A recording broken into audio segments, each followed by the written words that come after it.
നമസ്കാരം പ്രിയപ്പെട്ട ശ്രോതാക്കളെ. ഈ മാസം എല്ലാ വിശ്വാസികളെയും കൂടുതൽ ഭക്തിയിലേക്ക് നയിച്ച ഒരു ആഘോഷം. അതെ, നമുക്ക് നവരാത്രി പുണ്യത്തെക്കുറിച്ചുള്ള ഒരു ഡിസ്കോഴ്സ് ആയാലോ? ദേവിയെ അറിഞ്ഞ് ആദരപൂർവ്വം ആരാധിക്കുവാൻ ഒരു നവരാത്രി കാലം കൂടി വന്നെത്തിയിരിക്കുകയാണ്. നവരാത്രി അഥവാ മഹാനവരാത്രി, 9 രാത്രികൾ എന്നാണ് ഈ സംസ്കൃത പദത്തിന്റെ അർത്ഥം. ഭൂമിശാസ്ത്രപരമായ വ്യത്യാസങ്ങൾക്കനുസരിച്ച് ഹൈന്ദവ ആചാരങ്ങളും വ്യത്യസ്തമായതിനാൽ നവരാത്രി ആഘോഷങ്ങൾക്ക് ഏറെ വൈവിധ്യവുമുണ്ട്. ദേവി ഉപാസകർക്ക് ഏറെ വിശേഷപ്പെട്ട സമയമാണ് നവരാത്രി.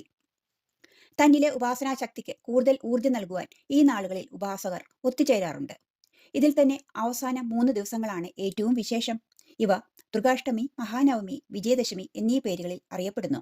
പ്രധാനമായും സെപ്റ്റംബർ, ഒക്ടോബർ മാസങ്ങളിലാണ് ഇത് ആഘോഷിക്കുന്നത്. ദേവി ഭാഗവതം, ദേവി മഹാത്മ്യം, കാളികാ പുരാണം, ഭദ്രകാളി മഹാത്മ്യം തുടങ്ങിയവയിൽ ബന്ധപ്പെട്ട കഥകൾ നമുക്ക് വായിക്കാം.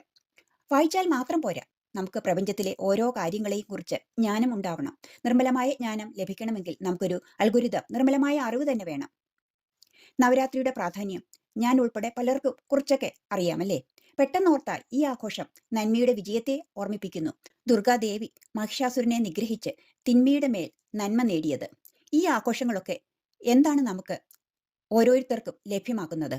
ആത്മീയ വളർച്ച, ആത്മീയ അച്ചടക്കം, സ്വയം ശുദ്ധീകരണം, കൂടാതെ വ്യക്തിപരമായ പരിവർത്തനം എന്നിവയ്ക്ക് ഊന്നൽ നൽകും എന്ന് നമ്മൾ ചിന്തിക്കണം.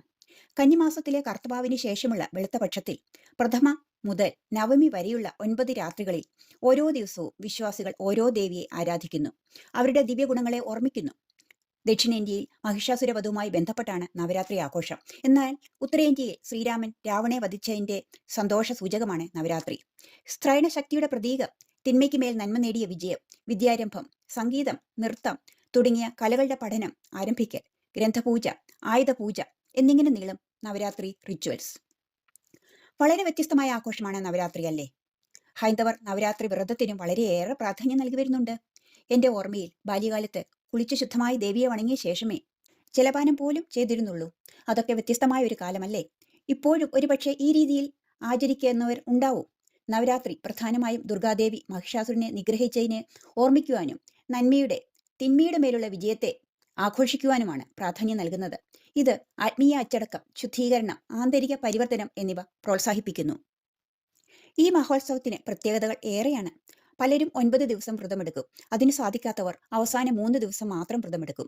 ഇത്രയും ദിവസം പാൽ, പഴവർഗ്ഗങ്ങൾ, നിവേദ്യങ്ങൾ തുടങ്ങിയവ മാത്രമായിരിക്കും കഴിക്കുക. അരിയാഹാരം ഒരു നേരം മാത്രം കഴിക്കുകയും ദിവസവും ഭഗവതീ ക്ഷേത്രങ്ങളിൽ ദർശനം നടത്തുകയും ചെയ്യുന്നവരും ഉണ്ട്. ഉപവാസം എന്താണ്? ഒരു സയൻസ് ആണ് അല്ലേ? Detox your mind, body and spirit. പ്രാർത്ഥനകൾ, സാംസ്കാരിക പരിപാടികൾ, സമൂഹത്തോടൊപ്പമുള്ള സന്തോഷം എന്നിവയൊക്കെ നിറഞ്ഞ ഒരു സമയമാണ് കേരളീയരുടെ ഓരോ ആഘോഷങ്ങളും. കേരളത്തിലെ നവരാത്രി ആഘോഷങ്ങൾക്കും പൂജാവിധികൾക്കും മറ്റിടങ്ങളിലെ അപേക്ഷിച്ച് അല്പം വ്യത്യസ്തതയുണ്ട്. ആദ്യത്തെ 3 ദിവസം ശക്തിരൂപിണിയായ ദുർഗാദേവിയും അടുത്ത 3 ദിവസം ഐശ്വര്യ ദേവതയായ മഹാലക്ഷ്മിയും അവസാനത്തെ 3 ദിവസം സരസ്വതീ ദേവിയുമാണ് ആരാധനാമൂർത്തികൾ. അവസാനത്തെ 3 ദിവസത്തെ ആരാധനയ്ക്കും വ്രതാനുഷ്ഠാനങ്ങൾക്കും കേരളീയർ കൂടുതൽ പ്രാധാന്യം നൽകുന്നു. ഉത്തരേന്ത്യയിൽ എല്ലാ വീടുകളിലും നവരാത്രി പൂജകളും ആഘോഷങ്ങളും നടക്കാറുണ്ടെങ്കിലും കേരളത്തിൽ കൂടുതലും ക്ഷേത്രങ്ങളെ കേന്ദ്രീകരിച്ചാണ് നവരാത്രി ആചരിക്കുന്നത്. എന്നാൽ ചില വീടുകളിൽ നമ്മൾ ഗ്രന്ഥങ്ങളും വിദ്യാലയങ്ങളിൽ പഠിക്കുന്ന കുട്ടികൾ ഉള്ള വീടുകളിൽ അവരുടെ ടെക്സ്റ്റ് ബുക്കുകളും എഴുത്തുപകരണങ്ങളും മുതിർന്നവർ തങ്ങളുടെ ഗ്രന്ഥങ്ങളും ആയുധങ്ങളും പൂജ വയ്ക്കാറുണ്ട്. കുട്ടികളുടെ സന്തോഷം എന്താണ്?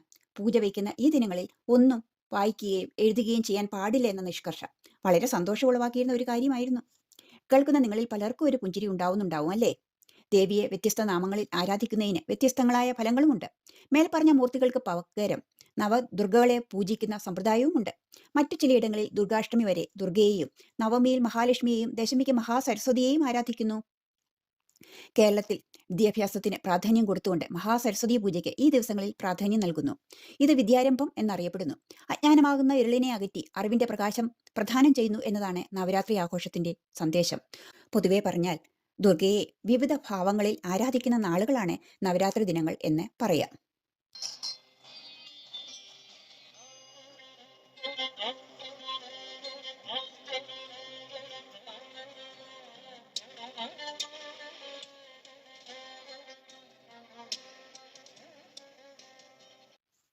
വനവാസകാലത്ത് അഗ്നിമരത്തിൽ ഒളിപ്പിച്ചു വെച്ച ആയുധങ്ങൾ പഞ്ചപാണ്ഡവന്മാർ തിരിച്ചെടുത്ത് 9 നാൾ ആ മരത്തിന് ചുവട്ടിൽ വെച്ച് തന്നെ പൂജിച്ചു. പഞ്ചപാണ്ഡവന്മാർ നവരാത്രി ദിവസം ആയുധങ്ങൾ വെച്ച് പൂജിച്ചതിനാൽ ആയുധപൂജ മഹാനവമിയുടെ സവിശേഷതയാണ്. മഹിഷാസുരനെ വധിച്ച് ദേവി വിജയം വരിച്ച കാലമാണ് വിജയദശമി. ദേവീ ഉപാസകർക്ക് ഏറെ വിശേഷപ്പെട്ട സമയമാണ് നവരാത്രി.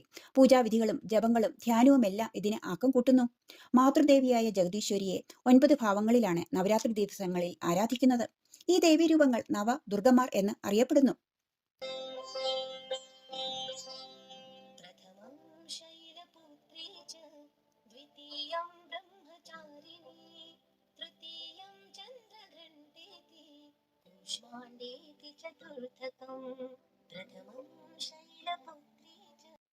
അതെ, നവരാത്രി സമയത്ത് ആരാധിക്കുന്ന 9 ദുർഗാഭാവങ്ങൾ അവ ഏതൊക്കെയാണെന്ന് പറയട്ടെ. ശൈലപുത്രി, ബ്രഹ്മചാരിണി, ചന്ദ്രഖണ്ഡ, കൂഷ്മാണ്ഡ, സ്കന്ദമാത, കാത്യായനി, കാലരാത്രി, മഹാഗൗരി, സിദ്ധിദാത്രി. നവരാത്രി സമയത്ത് ആരാധിക്കുന്ന 9 ദുർഗാഭാവങ്ങളിൽ ആദ്യത്തെ നവദുർഗയാണ് ശൈലപുത്രി. ശൈലപുത്രി ആരാണ്? ഹിമവാന്റെ മകളായ ശ്രീ പാർവതിയാണ് ശൈലപുത്രി. ശൈലപുത്രി ദേവിയുടെ ഇതിഹാസം എന്താണ്? ശൈലപുത്രിയായി ജനിക്കുന്നതിന് മുൻപ് ബ്രഹ്മാവിന്റെ പുത്രന്മാരിൽ ഒരാളായ ദക്ഷന്റെ മകളായ സതി എന്ന പേരിൽ ആണ് ജനിച്ചത്. സതി ശിവദേവനെ ആരാധിക്കുകയും സ്നേഹിക്കുകയും വിവാഹം കഴിക്കുവാൻ അതിയായി ആഗ്രഹിക്കുകയും ചെയ്തു. എന്നിരുന്നാലും സതി ശിവ ഭഗവാനെ വിവാഹം കഴിക്കുന്നതിന് അവളുടെ പിതാവായ ദക്ഷൻ ശക്തമായി എതിർത്തു. അതെ, ബഹുമാന്യ കുടുംബങ്ങളിലെ പെൺകുട്ടികളെ വിവാഹം കഴിക്കുവാൻ യോഗ്യനല്ലാത്ത ഒരു ദുഷ്ടസന്യാസിയായി ദക്ഷൻ ശിവനെ കണക്കാക്കി. എന്നിരുന്നാലും ഇത് സതിയെ പിന്തിരിപ്പിച്ചില്ല. മഹാഗൗരിയുടെ ഉത്ഭവം പാർവതീദേവിയുടെ കഠോരമായ തപസ്സുമായി ബന്ധപ്പെട്ടിരിക്കുന്നു. വർഷങ്ങളോളം ആഹാരവും ജലവും ഉപേക്ഷിച്ച് വെയിലും മഴയും ഏറ്റ് നടത്തിയ ഈ തപസ് കാരണം ദേവിയുടെ ശരീരം പൊടിപടലങ്ങൾ അടിഞ്ഞ് കറുത്ത നിറത്തിലായി മാറി. തപസ്സിൽ സന്തുഷ്ടനായ ശിവൻ ഒടുവിൽ പ്രത്യക്ഷപ്പെട്ട് ദേവിയുടെ കറുത്ത നിറം നീക്കി ശുദ്ധി വരുത്തുന്നതിനായി ഗംഗാജലം കൊണ്ട് അഭിഷേകവും ചെയ്തു. അതോടെ ദേവിയുടെ ശരീരത്തിലെ മാലിന്യങ്ങൾ എല്ലാം നീങ്ങി ചന്ദ്രനെ പോലെ തിളക്കമുള്ള തൂവള്ള ശോഭ കൈവന്നു. അങ്ങനെ ദേവി മഹാഗൗരി എന്നറിയപ്പെട്ടു. ഈ സതീശിവ ഒത്തുചേരൽ കഥ ഭക്തിയുടെയും തപസ്സിന്റെയും പരിവർത്തന ശക്തിയെയാണ് സൂചിപ്പിക്കുന്നത്. ഏതാനും വർഷങ്ങൾക്ക് ശേഷം തന്റെ പിതാവായ ദക്ഷൻ എല്ലാ ദേവീദേവന്മാരെയും ക്ഷണിച്ചുകൊണ്ട് ഒരു വലിയ യജ്ഞം ആസൂത്രണം ചെയ്യുന്നുണ്ടെന്ന് അവൾ മനസ്സിലാക്കി. എല്ലാ മക്കളെയും പോലെ മാതാപിതാക്കളെ ഓർക്കുന്നുണ്ടായിരുന്ന അവൾ അവരെ കാണുവാൻ ആഗ്രഹിച്ചതിനാൽ ഇത് കേട്ടപ്പോൾ തന്നെ അതിയായി സന്തോഷിച്ചു. എന്നിരുന്നാലും അവളെ യജ്ഞത്തിന് ക്ഷണിച്ചില്ല. സതിക്കത് വിശ്വസിക്കുവാൻ കഴിഞ്ഞില്ല. എന്തെങ്കിലും തെറ്റ് സംഭവിച്ചിട്ടുണ്ടോ എന്ന് അവൾ ചിന്തിച്ചു. തങ്ങളെ യോഗവേദിയിൽ ആവശ്യമില്ലെന്ന് ബോധ്യപ്പെടുത്തുവാൻ ശിവദേവൻ പരമാവധി ശ്രമിച്ചിട്ടും അവൾ തന്റെ മാതാപിതാക്കളെ കാണുവാൻ പോയി. അവൾ ധിക്കാരപൂർവ്വം യജ്ഞത്തിൽ പങ്കെടുക്കുവാനും തുടങ്ങി. തന്റെ പതിയുടെ ഉപദേശം അവഗണിച്ച് സതി തന്റെ വീട്ടിലേക്ക് പോയി. വളരെ കാലത്തിനു ശേഷം മാതാപിതാക്കളെ കണ്ടതിൽ അവൾ വളരെ സന്തോഷിച്ചു. എന്നിരുന്നാലും അവളുടെ പിതാവിൽ നിന്ന് മാത്രമല്ല, അവിടെ കൂടിയിരുന്ന അവളുടെ എല്ലാ ബന്ധുക്കളിൽ നിന്നും അവൾക്ക് അകൽച്ച നേരിടേണ്ടി വന്നു. അവളുടെ മാതാവ് മാത്രമാണ് അവളെ സ്വീകരിച്ച് ആലിംഗനം ചെയ്തത്. പക്ഷേ സതിയുടെ ഹൃദയം തകർന്നു. സ്വന്തം വീട്ടിൽ ആവശ്യമില്ലാത്തവളെന്ന ചിന്ത അവൾക്ക് സഹിക്കുവാൻ കഴിഞ്ഞില്ല. ഭർത്താവിനെ തിരഞ്ഞെടുത്തതിന് അവളുടെ പിതാവ് അവളെ അപമാനിച്ചു. ഭർത്താവ് നേരിട്ട അപമാനം ഇനിയും സഹിക്കാൻ കഴിയാതെ സതി ആ വലിയ യജ്ഞാഗ്നിയിൽ ചാടി സ്വയം തീകൊളുത്തി. ശേഷം ഹിമാലയത്തിന്റെ മകളായി സതീദേവി പുനർജനിച്ചു. പർവ്വതങ്ങളുടെ പുത്രി എന്ന അർത്ഥം വരുന്ന ശൈലപുത്രി എന്ന പേര് അവൾക്ക് ലഭിച്ചു. നമ്മുടെ ഇടയിൽ ഒരുപക്ഷെ ഇതുപോലുള്ള നിരവധി സതിമാർ കാണും. വീട്ടുകാരുടെ താല്പര്യത്തിനെതിരായി സ്വന്തം ജീവിത പങ്കാളിയെ തിരഞ്ഞെടുത്തതിനാൽ ചിലപ്പോൾ ജീവിതം മുഴുവൻ ദുഃഖിക്കേണ്ടി വന്നവർ, ഒരുപക്ഷെ സതീദേവിയുടെ ജീവിതാന്ത്യം പോലെ ആകുന്നവരും ഇല്ലാതില്ല.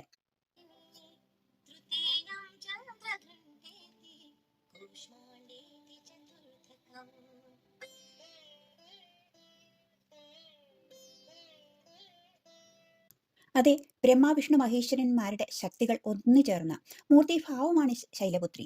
നവരാത്രിയുടെ ആദ്യനാൾ ശൈലപുത്രിയെ ആരാധിക്കുന്നു. കാളിയുടെ പുറത്തായി ഒരു കയ്യിൽ തൃശൂലവും മറുകൈയിൽ താമരയമേന്തി നിൽക്കുന്ന ദുർഗാഭാവം. ശൈലപുത്രി എന്നത് നവരാത്രിയുടെ ആദ്യ ദിവസം ആരാധിക്കുന്ന ആദ്യത്തെ ദുർഗാഭാവമാണ്.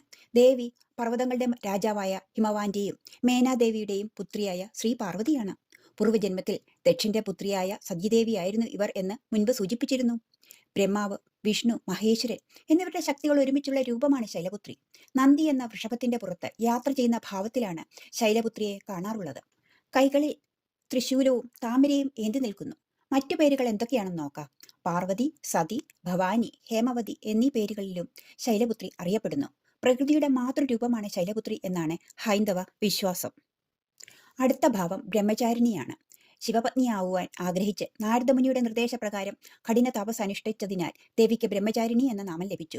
കയ്യിൽ ജപമാലയും കമണ്ഡലവും ഏന്തി തപസ് ചെയ്യുന്ന രൂപത്തിലുള്ള ദുർഗയാണ് ബ്രഹ്മചാരിണി. രണ്ടാം രാത്രി ബ്രഹ്മചാരിണിയുടെ ആരാധനയ്ക്ക് പ്രാധാന്യം നൽകുന്നു. നെറ്റിയിൽ മണിയുടെ ആകൃതിയിൽ ചന്ദ്രക്കല ഉള്ളതിനാൽ ദേവി ചന്ദ്രാഖണ്ഡ എന്ന ദുർഗാഭാവമാണ് മൂന്നാമതായി അറിയപ്പെടുന്നത്. ശൗര്യവും ശക്തിയും ദേവി പ്രദാനം ചെയ്യുന്നു. സിംഹവാഹിനിയായ ദേവിക്ക് 10 കൈകളുണ്ട്.